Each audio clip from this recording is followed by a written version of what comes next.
Has it by a couple of lengths now. By American is second by the same margin. Tomorrow is a long time, clearly third. Then Forbidden, Inside Rhythm and Grace, and two more to Sunny Morning. Onto the backstretch they go. And it's Anaglossa in front. By American, back within a length second. Two more, Tomorrow is a long time in third. Down at the rail, it's Forbidden, inching closer while in hand fourth. Then Rhythm and Grace, fifth past the half-mile pole, and three-quarters Sunny Morning has gotten much closer. Anaglossa, the controlling speed, continues to dictate the terms into the far turn. A length and a half to By American in second. Tomorrow is a long time. Forbidden, Rhythm and Grace inching up outside of that pair, and then Sunny Morning. They have a quarter of a mile to run. Anaglossa still there. By American ahead, back second.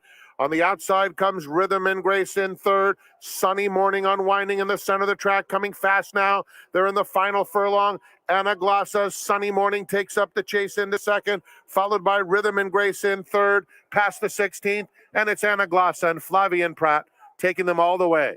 An easy two-length victory. Sunny Morning second best, Rhythm and Grace third, and then By American.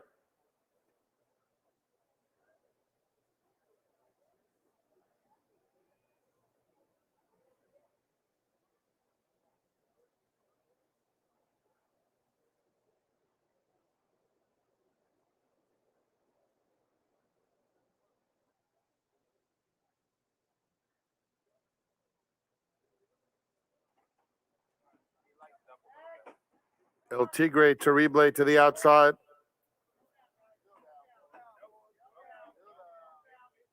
And they're off. Even beginning, Charge Cash is going out for the early lead. Half Right has sharp speed. Defense wins at the rail. Smile for Me is a close-up fourth. And at the back, it's El Tigre Terrible. Half Right will take them to the half-mile pole. In hand, leading by a half length. Charge Cash is in second. Down at the rail, Defense wins. El Tigre Terrible making progress all the way up to take third.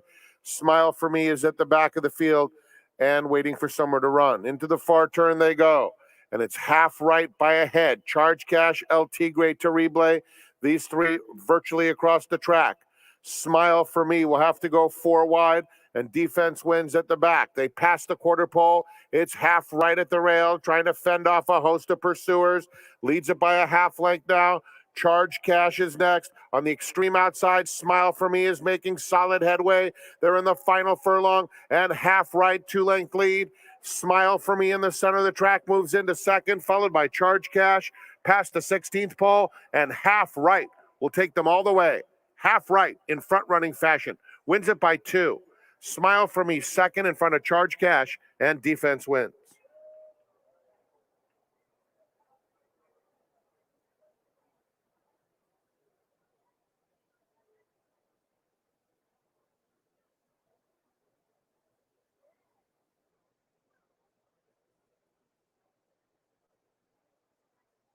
Number two.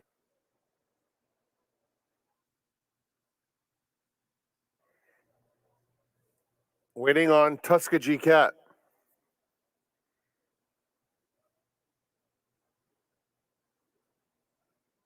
And they're off. Riviera Champ flies out of the gate to take command at once.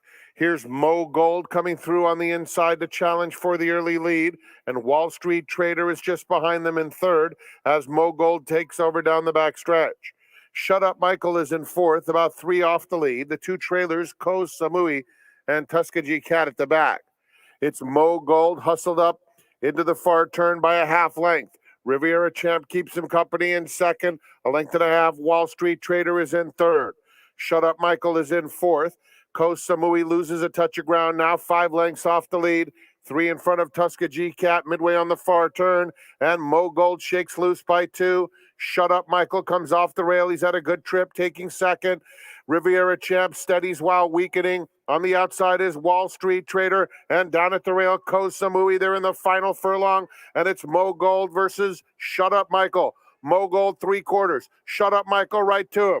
Mo Gold, Shut Up Michael come to the wire together. Mo Gold, Shut Up Michael, Shut Up Michael on the outside. Shut Up Michael gets up. Mogold was second. Koh Samui third. Tuskegee Cat up for fourth.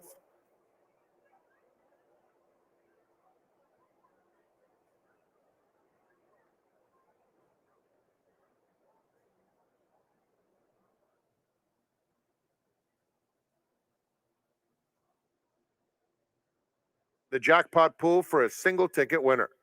They'll be at the gate in 24 minutes.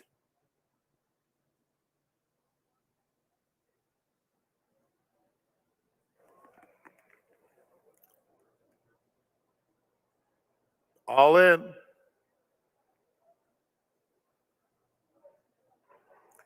And they're off. Next, Revolt comes out smoothly, looking for revenge, hard ridden for speed, and Mike Operator. Those two now go on with it. And Next Revolt will wisely sit off that pace through the early stages. They're cooking on the front end. It's a gap of 4 back to T-Bone's Trick in fourth. Then comes Sayin' Grace racing in between horses. A 3 wide, the Black Album is next. And the trailer is Camino de Estrella. Around the first turn they go, and it's Looking for Revenge in front. Opening up 2 lengths now on Mike Operator in second. Another 3 back to Next Revolt, who's comfortable in third. It's another 3 lengths behind him to the Black Album, racing on the outside of T-Bone's Trick. Sayin' Grace between those two, and Camino de Estrella continues to be the distant trailer. They're heading toward the 3/8 pole, and Looking for Revenge still in front by 2. Mike Operator second by the same. Next Revolt clearly third and coming after the top pair now. A gap of 4 back to T-Bone's Trick, who's on the inside fourth as they come toward the quarter pole. Looking for Revenge narrowly.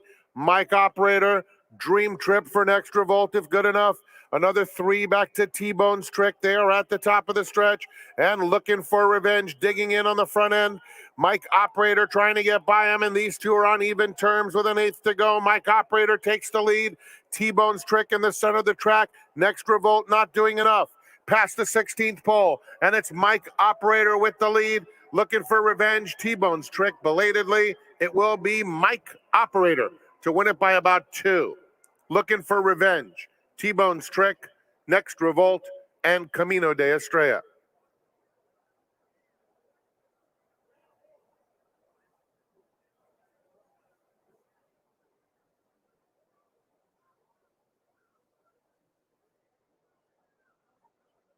.80 seconds.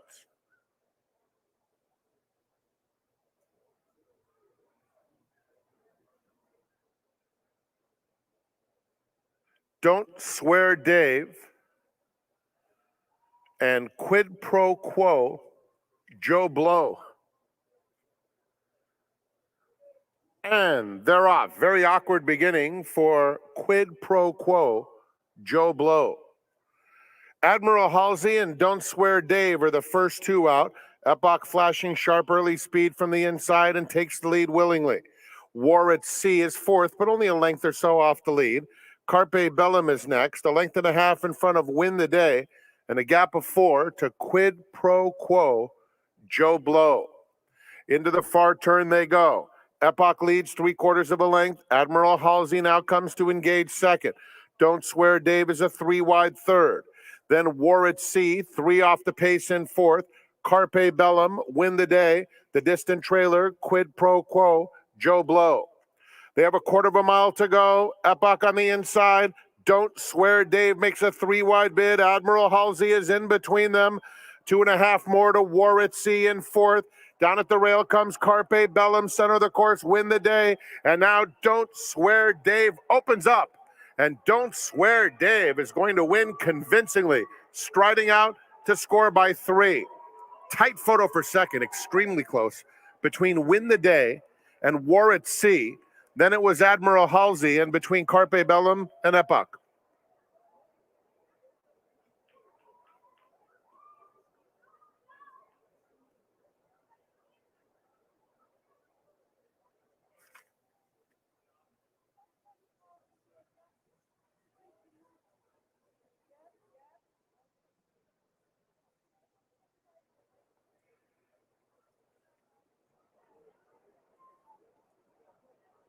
They're in the gate. And they're off. Medusa's Gaze, hard set, trying to show the way.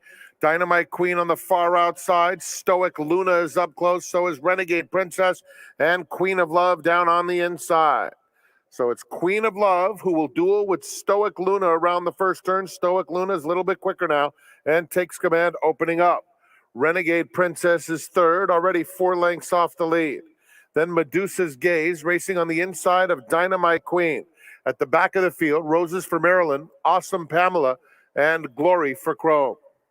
Down the back stretch they go, and it is Stoic Luna who has opened up almost 10 lengths. In second is Queen of Love, Renegade Princess on the outside, Medusa's Gaze in the pink, pushed along to try to get by that pair. They're followed by Roses for Maryland, Awesome Pamela, Dynamite Queen, and Glory of Chrome at the back. Still a big lead for Stoic Luna around the far turn, 3 furlongs from home and an 8-length cushion. Renegade Princess now starts to cut into that margin. The lead suddenly down to 4 and diminishing with every stride. Medusa's Gaze is also inching into contention as Stoic Luna's had enough at the top of the stretch. Renegade Princess comes through to take the lead.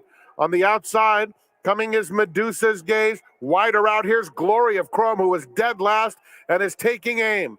They're followed by Awesome Pamela threading through traffic and Queen of Love down at the rail. A 16th to go. Medusa's Gaze on the outside, just trying to get to this leader, Renegade Princess, who won't surrender. And it's Renegade Princess fighting off a host of pursuers. Awesome Pamela split rivals to complete the exacta. Then Medusa's Gaze, Glory of Chrome, and they were followed by Queen of Love to complete the super high five.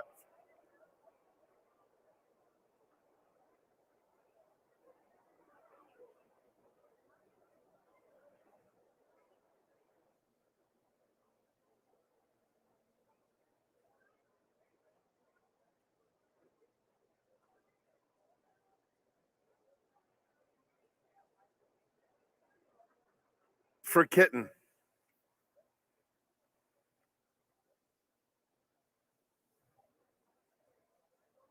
They're in the gate. And they're off in the Las Cienegas. Very quick beginning for Hear My Prayer, who sprints to the front at once. Zero Tolerance flashing speed 2, and these two have already pulled 3 clear of Quiet Secretary in third. Then comes Ginger on the inside of Gold for Kitten, Tapwater second to last, and Constantia is already more than a dozen off, front-running Hear My Prayer, who strolls down the hill with a 2.5-length lead. Zero Tolerance is in second. Then Quiet Secretary racing in third. Tapwater is the grail on the inside with Ginger right next to her. Gold for Kitten is about 8 lengths off the speed, and now Constantia is starting to roll from behind, coming through along the inside. They're coming to the quarter pole, and it's Hear My Prayer, confronted by Zero Tolerance, Tapwater on the outside, Quiet Secretary, Constantia 8 off them, a furlong from the finish. At the rail, it's Hear My Prayer, fully extended. Zero Tolerance goes by, Tapwater finishing strongly in third. 16th pole, Zero Tolerance. Tapwater's trying to get her. It's Zero Tolerance or Tapwater who's coming now. Here comes Tapwater on the outside. Zero Tolerance held on by a head. Tapwater just missed. Close for third between Hear My Prayer and Ginger.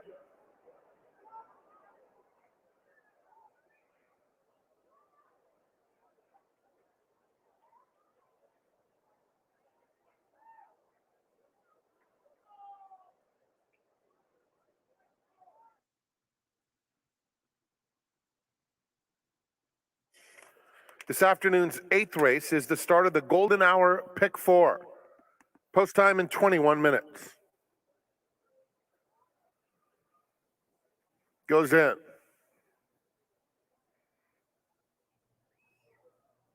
They're in the gate. And they're off. Full of Grace, La Pulcinella, Bye Bye Birdie, All Out Quickly, Bristol Bayou on the outside. Midnight Jamboree stays toward the rail, and Cholima trails. La Pulcinella into the first turn, sprinting along with Full of Grace. Those two going at it. 2 lengths back, Bye Bye Birdie is in third. Then Bristol Bayou, who moves over to the rail and now changes her mind, goes to the outside. It was probably Kent who changed his mind. Another 3 back to Midnight Jamboree, and then comes at the back of the field, 4 lengths back, Cholima. They're heading to the 5/8 pole, and it is La Pulcinella and Full of Grace. Those two on even terms. Bye Bye Birdie just a length back third. Bristol Bayou is 4 wide. Another 4 lengths to Midnight Jamboree, who's 2 in front of Cholima. Less than a half mile to go. Crowded up top. It's Full of Grace, La Pulcinella, Bye Bye Birdie, Bristol Bayou. Will have to be much the best, 4 wide, but right there in the thick of it as Bye Bye Birdie makes the first move past the 3/8, takes the lead. Bristol Bayou moves into second. At the rail, La Pulcinella is hanging tough. Full of Grace the first to drop back. Midnight Jamboree is within 4 lengths of the lead, gathering some momentum now. Yellow Cap on the far outside as the field turns for home. Bye Bye Birdie, La Pulcinella, game as ever. On the extreme outside, Midnight Jamboree, Bristol Bayou one from the outside. They're in the final furlong. Midnight Jamboree continues to grind away, has 2 to make up on Bye Bye Birdie, and between them is Bristol Bayou. Bye Bye Birdie, Bristol Bayou, they come for the wire together. Here's the line. Photo finish, noses up and down. It's too close to call between Bye Bye Birdie and Bristol Bayou. They hit it right together. Midnight Jamboree was third, La Pulcinella fourth.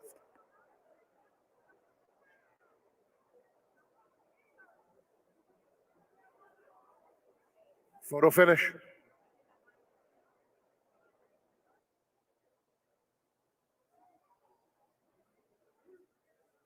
It closes out the week of racing in 24 minutes.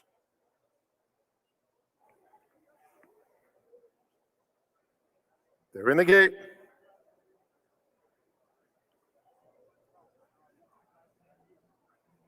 And they're off. Miss Tokyo is out quickly for the early lead. Bestrella, Freedom Last on the outside, is up close too. They're joined by Unicorn, who's 4 wide by the stands the first time. Jimmy's Smoked Carrot is next on the outside of Agree to Disagree. The 2 trailers, Pop Pop's Dream and Peace Pipe, is at the back of the field. Around the first turn they go, and it's Miss Tokyo leading it by about a half length. Unicorn is in second, followed by Bestrella. Freedom Last to the outside is in fourth, now 3 lengths off the lead. Then comes Agree to Disagree, who's comfortably placed in fifth. A half length to Jimmy's Smoked Carrot, another couple back to Peace Pipe, and Pop Pop's Dream at the back. Half mile left to run. It's still Miss Tokyo and Unicorn stride for stride heading into the far turn. Just behind them, Bestrella and Freedom Last right together. Agree to Disagree fifth, 4 lengths off the lead. Jimmy's Smoked Carrot is next. Then Pop Pop's Dream and Peace Pipe around the turn. And Unicorn kicks away now. Unicorn leads a length and a half. Freedom Last moves into second. Miss Tokyo is losing ground at the rail in third. Far outside, Pop Pop's Dream in the orange. Jimmy Smoke Carrot, one from the outside. They turn for home. Unicorn, Freedom Last right up alongside. A continued rally from Pop Pop's Dream, who's flying on the outside, followed by Jimmy Smoke Carrot. And Pop Pop's Dream takes off under Kyle Frey, trying to get to Freedom Last. And it will be Pop Pop's Dream to win. Freedom Last was second. It's a photo for third that went to Jimmy Smoke Carrot, then Agree to Disagree, and Unicorn.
Unfortunately, the seminar starts today with a piece of somber news. I know many of you used to come to the racetrack before ADWs, and if you did, it's likely you crossed paths with the person whose picture you're seeing on the screen. He was affectionately known as Frank the bartender. His name was Frank Panza. He worked at Santa Anita for over 50 years.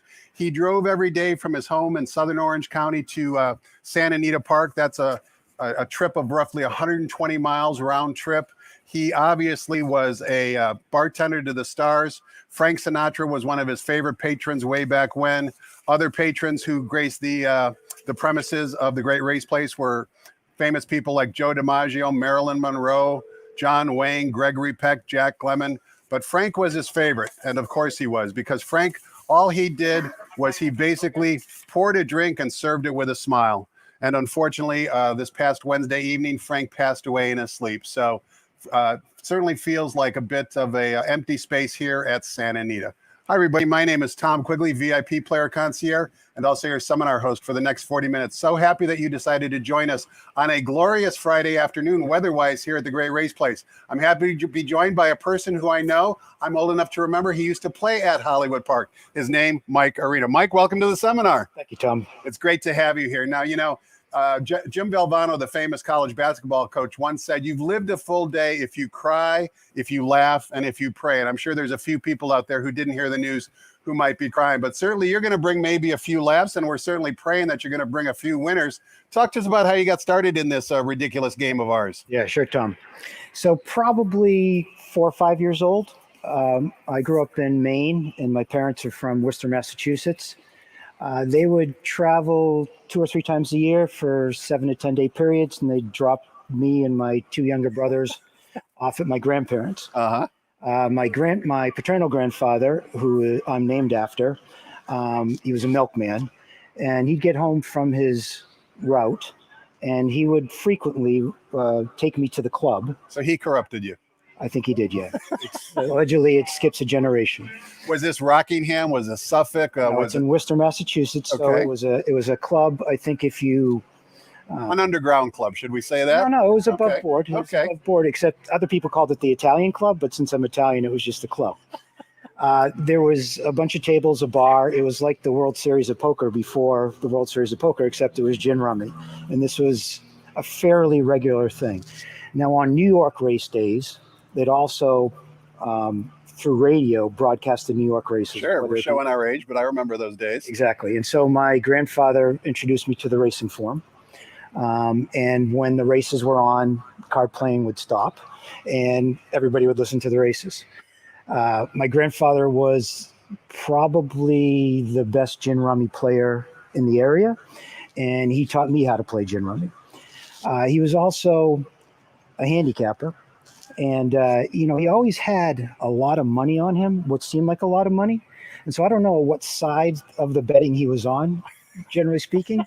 But he'd always just tell me it's tips from dropping off milk. And back then, everybody had a milk box on their front porch, and you'd leave your empty out there, and they'd refill it.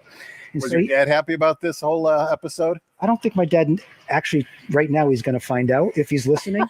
I don't think He's listening. I don't think they completely understood why I didn't have any choice the way the course of history played out. Now, you actually have a real job. You're basically what I would consider to be a weekend warrior. You come out here on the weekends, you try and forget about reality, and you enjoy coming to the races. You're not by any means a professional, but like I said, you've been coming to the track basically your whole life. I have been, yeah, in different formats. And you mentioned that you're Italian now. You know, our track announcer, Frank Miramati, he's a pizza aficionado and a connoisseur, and it's very rare that anyone would give him a tip to basically try a new pizza place here in the Los Angeles area. But you did. It's a place called John and Vinny's. It's got a couple of locations, including one on the Fairfax district. Talk to us about what John and Vinny's is like. If you like a lighter pizza, which Frank does, it's a really, and I would suggest you order it a little bit extra crispy.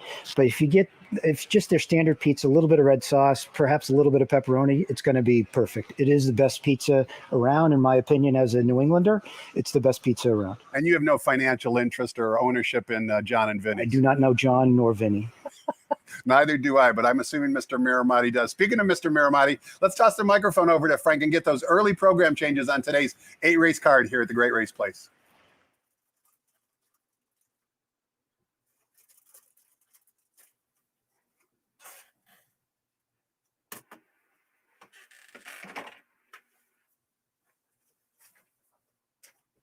Arena or Arena?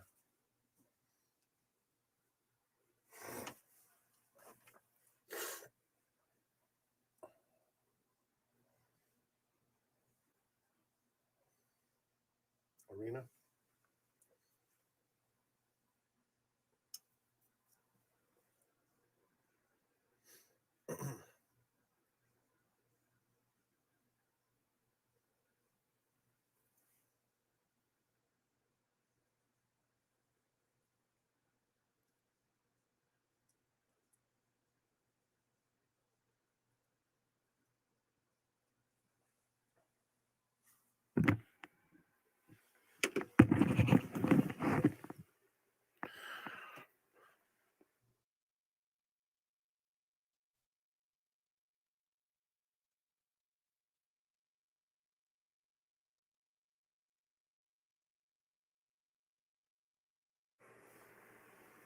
Good morning, ladies and gentlemen, and welcome to Santa Anita Park.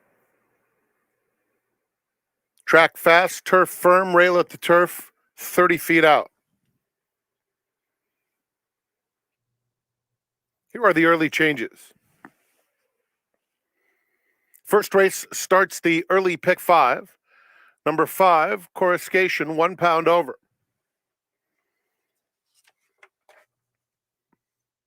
In the second race, beginning of the early pick 4, number 2, Ella Calameramu, will carry 6 pounds over. Third race is the start of the Rainbow Pick 6.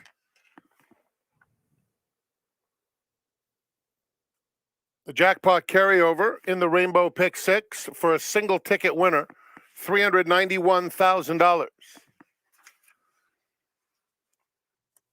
Turning to the fourth, start of the late pick 5. No changes. Fifth race starts the late pick 4. No changes. No changes in the sixth. In the seventh, we have the program scratch of number 4, Dark Vader.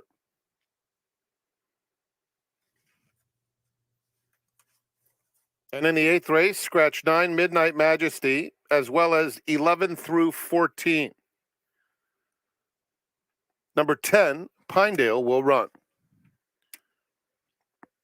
Enjoy your day at Santa Anita Park. Post time for the first is at 12:30. At this time, we go back to Quigley's Corner.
Welcome back. We're talking horses with Mike Arena. He is a weekend warrior here at the races. He obviously has a full-time job, but he took today off in order to impart his wisdom upon you. And keep in mind, today's Rainbow Pick 6 jackpot single ticket carryover, now up to $391,000. That's obviously important, but the more important news is tomorrow, Cal Cup Day, 10-race card, which starts at noontime Pacific. Mandatory payout in the 20-cent Rainbow Pick 6. Estimations are that total pool size will be close to $3 to $4 million. The field sizes are excellent, particularly later on in the card. So expect the fireworks to basically be going off here at Santa Anita, because a lot of attention, a lot of action will be in that Rainbow Pick 6 pool tomorrow with a mandatory payout. But first things first here, Mike, we've got the 50-cent early pick 5 kicking off in race number 1, and we're sprinting 5.5 furlongs on the main track for 3-year-old starter optional claiming types, a field of 5. Take note, number 5. Coruscation is a filly running against the boys. The morning line favorite in the current betting choice is number 4, Con on the Run, fresh off a victory for trainer Jeff Mullins. Also take note, all these runners are adding LASIK since they're newly turned 3-year-olds. All 5 runners in the field will be adding Lasix. Give us your thoughts on race 1. Thanks, Tom. I think it would be really easy to land on the 4 off his last race. Of course it would be. Big buyer, jockey switch to Velasquez. But I'm going to hope that was a super fast track and the buyer, it's what I would call a bad buyer. And I'm going to land on the 5 Coruscation. I'm going to trust the filly against the boys as a really confident sign. It's the best jockey out here, arguably outside his main speed rivals. And I'm going to couple him with what I think is the only closer in the race, which is the 1 Street Art. He clipped past horses at around this distance on the turf up north. The trainer's turf to dirt percentage far outpaces his overall numbers, which to me is always a good indicator to point yourself towards that horse. My one question mark is I just can never get with when the Desormos are together and the reason behind it. So if you can help me out with that, Tom, I'd appreciate it. 9-5. So certainly there's some action on number 1 Street Art, and Coruscation, who is your top pick, 7-2, basically right even with the morning line that John Waite laid in the program. Before we take a look at race 2, Mike, a question for you. You're obviously a horse player, but you've also dabbled in horse ownership as well. Sure. You've been part of the Little Red Feather Syndicate and had success with a number of different runners. What is it for those players out there who maybe have never owned a horse before that basically gets your blood pumping when you own a horse? You know, it's even if it's hoofs and tails, which has been my position over the years. It's the feeling. I remember at a horse called Eric de Baum with Nick Hines in Class Racing, and thank God there wasn't video back then. But I ran the length of the stretch with him when he won a race down at Del Mar, and so that feeling is. He still beat you, right, by open lengths, I assume. He did. Yeah. Okay. Okay. I was up the track.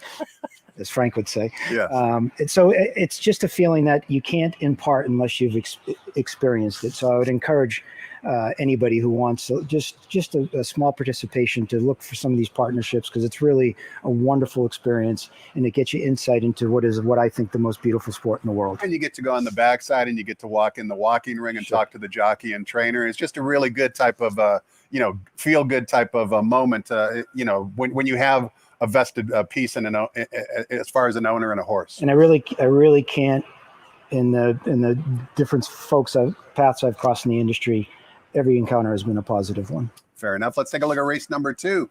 50-cent early pick 4 time. We're on the turf course, 1 mile the distance for Calbred. Fillies and mares, maiden special weights. The turf rails today are at 30 feet. Number 5, Kitten's Kitten, who has had trouble so far finding the winner's circle, gets Johnny V in the saddle and is 9-5 on the morning line. What say you about race 2, Mike? I'm going to just key to 5 and 6 underneath because they seem to run together. The 7's beating the 5 and the 6 are together. So I'm going to try to look elsewhere. I'm not playing this with a lot of confidence, but I do think that 2 is the only horse who's going to pass horses in the lane. And so I'm going to key him top and bottom in trifectas, and maybe he'll default herself into a win. And then I think Captain Obvious is the one with that jockey Pratt, slight lean over Johnny V. 2 and 1 in race 2. Before we move on to race 3, Mike, just a question for you. You talked about keying in trifectas. What type of wagers generally do you play when you're either at the track or playing through your ADW? Do you focus on some of the pick 5s and pick 6s? Do you play tries? Do you kind of spread it all around based upon how you handicap the race? I like pick 5s. I like the potential for the 5-figure score. And it makes up for a lot of sins along the way. But I do find myself handicapping the 3rd and 4th spot more than the top spot, and looking for value there in the vertical and the horizontal bets. Fair enough. Let's take a look at race number 3. Begins that 20-cent rainbow pick 6 that I referred to just a few seconds ago. $391,000 of U.S. dollars will be yours if you're the only winning ticket today, plus whatever is wagered into the pool. But of course, most of us are rooting against any single ticket because the mandatory payout will be in effect tomorrow on Cal Cup Day. And we kick things off in leg number 1 here of the pick 6, sprinting 6 furlongs in the main track for maiden claiming 3-year-old fillies. $75,000 is the claiming tag, a field of 9, and the favorite is drawn on the bottom. Number 9, Kios Kid from the Richie Baltus barn, 3-1 on the morning line. Second time starter, comes out of a productive race. Give us your thoughts on race 3, Mike. Well, in full transparency, I'm going all in all multi-race bets. So you think this is a tough race? It's my criteria, 3-year-old claiming fillies. But I will use the 7 on top with the 2 as also a win candidate, sticking to D'Amato. not necessarily caring for the other horses in the race particularly. I think the one super workouts it looks on paper had the same type of workouts before its first race and didn't fire. The 9 obviously fits with that jockey again, but I really like the workouts on the 7, and it wouldn't surprise me with this jockey that this is the right horse. And of course, I'm not familiar with the jockey on the 2, but the fact that Little Red Feather uses that jockey is very intriguing to me. And the morning line being shorter than the other D'Amato is intriguing to me. 7 and 2 in race number 3. Number 7, So would seem 8-1 on John White's morning line. Lasix on, blinkers on, taking a drop down in class, getting off the rail, drawing outside. Looked well in the paddock last time as well. And as Mike mentioned, the workout reports on So would seem have been very favorable. I would expect that morning line of 8-1 to drift downwards based upon those workout reports. And Mike mentioned number 1, Lucy Jane, also dropping down in class and also adding Lasix. You can see gets the weight off with the Bug Boy. And look who won that last race that she debuted in, Lucy Jane. Under the Stars came back for Bob Baffert to win the Grade 2 San Ynez. That appears to be a relatively strong maiden special weight race. Race number 4 begins the 50-cent late pick 5. We're back on the turf course. 1 1/8 is the distance. Maiden claiming $50,000 is the tag. A field of 8. Number 7, Street Ruckus, who upset the apple cart last time at big odds down at Del Mar, is the 5-2 morning line favorite. I wanted to show the replay here, Mike, because 5 of the 8 runners come out of that common race on November 7th. Down at Del Mar. Many of them, that was the last race that they exit, or perhaps it's 2 races back that they exit. But there was a lot going on in this race. Specifically, number 1, Rosenquist, drew the rail that particular day. I want you to watch the replay. We're going to watch it in its entirety. And then the other runner, like number 1, Hulk, kind of a spit the bit, going 1 1/16, breaking from the 6 post in the Rockingham Ranch colors, now switches over to Johnny V. And as we watch them break from the gate, you can see Rosenquist gets a good stalking trip after maybe breaking just a step slow, but certainly he's inside in that good pocket. The last race at Los Alamitos, if you're looking at the racing form for Rosenquist, that's basically draw a line through that. That was on the main track. That's not the surface today. So I want to focus on this race on November 7th. And also another horse that's getting a lot of play in this particular race, race number 4 at San Diego, would be the number 2, Nothing Good Comes Easy. And you'll see as we watch the race here, and unfortunately we don't have Larry Colmus's audio, Brad Freed pretty much referred to Nothing Good Comes Easy trip in this particular race we're watching at Del Mar as a trouble trip. That's true. And you can see that basically as we're watching Flavian mid-pack here, and we'll pick up Larry Colmus. Let's him describe the action since we're watching so many horses. In behind them is World Cruiser. Another 4 lengths more back to Brother Reed and Prince Ziggy at the back of the field. 46.92 was the half-mile time. Hulk on the outside, the leader by a head. The Boss Hardy has the rail second by 2. But Circumvent on the outside of Rosenquist moving for the far turn. Eagle Chief tracks them 5th while going 3 wide. Nothing Good Comes Easy is next. Mungalau tied to the inside. But it's World Cruiser, Brother Reed, and Prince Ziggy is the trailer. And they're into the stretch, and it's Hulk. Hulk has moved away now to a 2-length lead. Circumvent trying to cut into the gap in second. On the outside comes Eagle Chief in third. Down the middle, Brother Reed is coming too. On the far outside, it's World Cruiser. Brother Reed hits the front. Brother Reed and Umberto Rispoli are pulling away, and they're pulling away to win it by 4. And then it was World Cruiser second, followed by Nothing Good Comes Easy, Rosenquist, and Eagle Chief. So that November 7th race down at Del Mar that we just watched the replay of could be significant in this particular race. I would encourage you to go back and watch the replay multiple times because there's a lot of action going on in there. And as I mentioned at the start of the replay, that distance was 1 1/16 down at Del Mar. Today's distance is 1 1/8. So your task as a handicapper is to try and figure out which of these runners might prefer that extra distance and which might be disadvantageous because of the extra distance. Having said all that as a prelude, Mike, I know you like a big price in here. Yeah, I like a big price underneath. My top horse, though, would be the 7, who has been relatively well bet. 5 different tracks, 5 different special weight levels. Seems to gonna be close to the pace, which I think is fairly important for the win. And the trainer jockey have absurd stats together, much different than both of them individually. And of course, the owner trainer work well together historically. I do think the 5, Prince Ziggy, is gonna run by World Cruiser and Rosenquist, who we focused on. I think this extra 16th is exactly what the horse is looking for. And I think the 2 length difference between the 2 horses that you mentioned and Prince Ziggy is going to be made up in that last 16th. And it's the 7 with the 5 in that race for me. Race number 4 is an interesting handicapping jigsaw puzzle to solve, that's for sure. Take a look at that replay and also take a look at some other information that's available to you. And Mike mentioned number 5, Prince Ziggy, as being one of his main contenders. The sire of Prince Ziggy, Cairo Prince, certainly has thrown a number of winners here on the turf course in Southern California. Race number 5 is the 50-cent late pick 4 start on an 8-race card, and we're sprinting 6 furlongs on the main track for fillies and mares, $20,000 of the claiming tag, a field of 7. Number 6, Win Often, fresh off the win for trainer Doug O'Neill, or I should say first off the claim for trainer Doug O'Neill, is the 2-1 morning line favorite. There's your favorite jockey again, Mike. Thumbs up or thumbs down on the favorite here? I don't mind the favorite at all, and I think multi-race bets, you need the 6 needs to be included. There's no reason not to include the horse with the connections in current form. However, I'm going to the 3 Rain Diva, and this is an angle that a buddy of mine, Derek, and I love.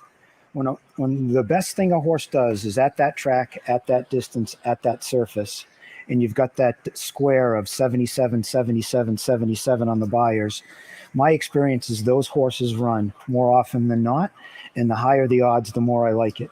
It's obvious. They're obvious when they're 2-1, but when they're 8-1, this is what this horse does.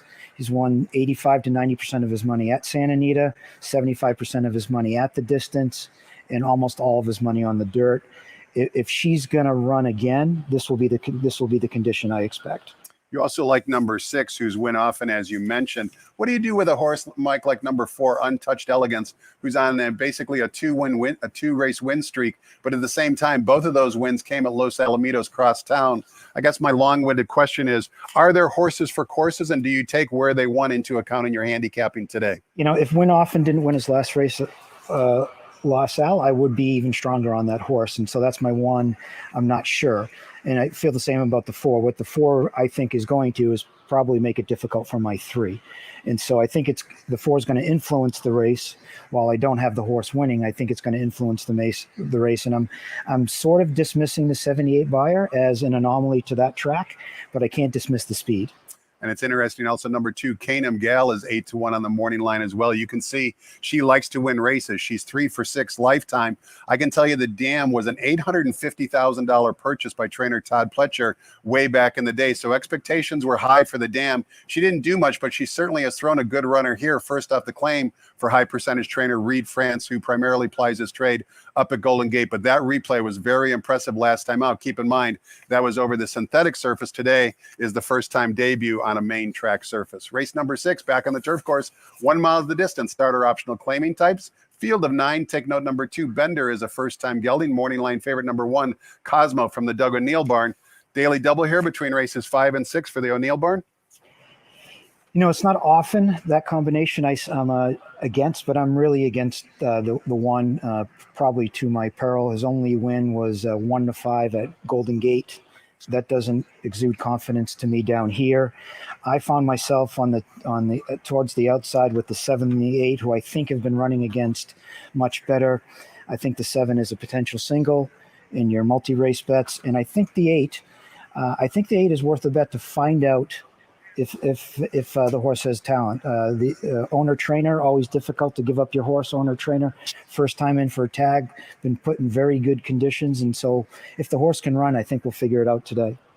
Very interesting, Michael, because I took a long look at Dominant Soul as well. Last time out, got dusted by Law Professor, but Law Professor came back to win the Grade 2 Mathis Mile here on opening day at St. Anita. If you go way back in the past performance running lines, after he broke his maiden at Del Mar in 2020, they actually put him in some graded stakes races where he ran well. Now, of course, he's off form, but like you said, always hard to part company when you're the owner trainer. 3 works since the last race kind of proved that basically he's still relatively sound. And number 9, Me Be Bubba T, comes out of very productive race. You can see the first and third place finishers both came back to win. What you can't see is the winner came back to earn a buyer speed figure of 86. Granted, the third place horse came back to earn a buyer speed figure of 74. But that 86 that Solo Anamio earned in victory last time out makes me think that maybe there's another forward move for number 9, Me Be Bubba T, who's 5-1 on the morning line.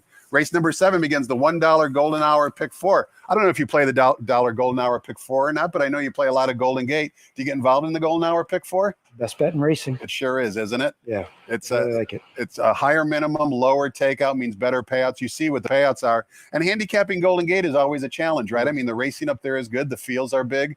And it's another, you're a problem solver, right? You like to solve problems. You were 51st in the United States a few years back in Sudoku, ranked the 51st best player in Sudoku. So your mind is always trying to solve problems. What I do like about this bet is we seem to be putting a navigatable race in the sequence. So only 5 horses in this first leg.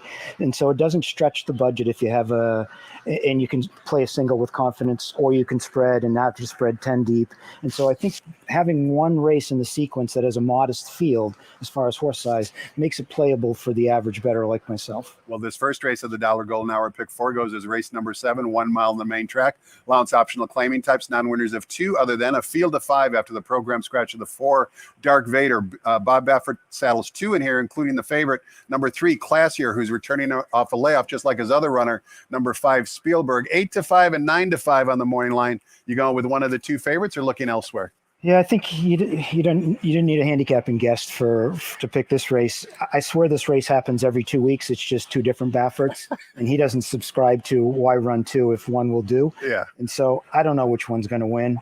What would be interesting is if there was in the condition book a Baffert allowance race for $200,000, and he had to put 8 Bafferts in, just to see which Baffert is the best of all of these, because I can never figure out which one is. But I know you can find ways to go against them and not include them, but then you end up tearing up your ticket. Right. So I'm going to include them. It's like torture every week, as you said. There's 2 Bafferts. It's going to take you all month long to get through those. Let's just cut through the chase and run one race with 8 of them in the race, right? Make it worth a lot of money to them and let everybody else have a chance. That's the way I look at it. Based on some of the photos I saw this morning on Twitter, I think some of the ownership group, and you can see there's a lot of commonality between Classier and Spielberg. I think they're here at the Great Race Place, getting away from the tundra that they call home, which is the state of Kentucky. You travel a lot, not only around the country, but around the world. Is the passion for horse racing greater, would you say, on the East Coast than it is here on the West Coast?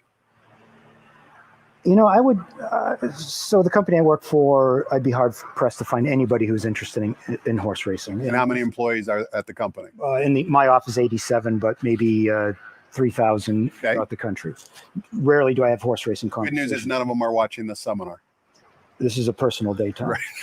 I wouldn't know anything about that. Every day is a personal day. I'm not looking to be judged. But when I worked for a company in the Northeast, and horse racing was part of the fabric there, Suffolk Downs, we'd have company outings there, and it was a little bit different vibe, certainly back there. My goal is to go to every racetrack in the country. I had gone to 14 straight derbies. I just love the sport, and I wish other people felt the same way or were exposed to it, because I think they would feel the same way I do. Even though it's a personal day, we're putting you to work. Who do you like in race 7 and why? I'm going to go with Spielberg. Mm-hmm. I got him in order of the purchase price as my default there. I do think Vittorio and Classier probably could ding-dong it, and Spielberg will sit nicely with an easy, comfortable closing position and get him close to the wire.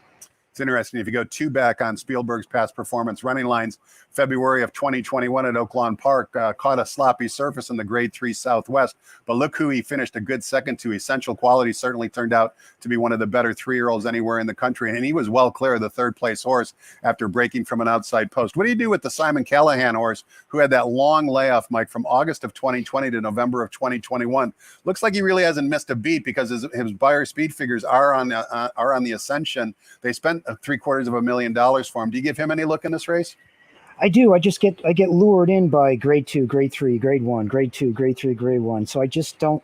Is this horse ready to beat this type of horse? I'm not sure. I mean, the horse fits, but it fits the profile of the other horse in the race who's contentious with the 2 Bafferts that run every 2 weeks, and then 2 other horses in the race to complete the field that are above average horses, just not at this level.